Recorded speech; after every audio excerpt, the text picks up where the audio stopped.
মানবদেহের রোগ প্রতিরোধে মধুর রয়েছে আশ্চর্য ক্ষমতা। মধুর উপকারিতার কথা কোরআন হাদিসে বর্ণনাতেও উঠে এসেছে। মৌমাছি নিয়ে তো পবিত্র কোরআন শরীফে নাহল নামে একটি সূরাই নাজিল করেছেন আল্লাহ তাআলা।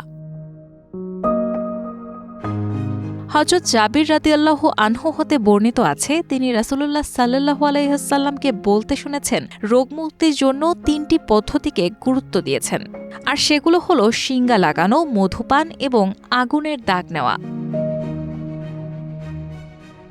হাদিসে আছে, এক ব্যক্তি হযরত মুহাম্মদ সাল্লাল্লাহু আলাইহি ওয়াসাল্লামের কাছে এসে তার ভাইয়ের পেটের সমস্যার কথা জানিয়েছিলেন। রাসূল পাক সাল্লাল্লাহু আলাইহি ওয়াসাল্লাম বললেন তাকে মধু খাওয়াতে।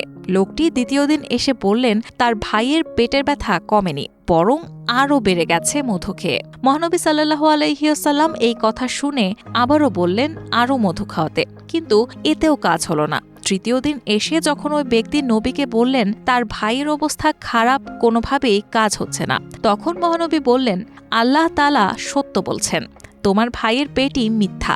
তিনি আবারও মধু খাওয়ানোর পরামর্শ দিলেন এবং ঠিকই মধু খেয়ে তিনি সুস্থ হয়ে যান।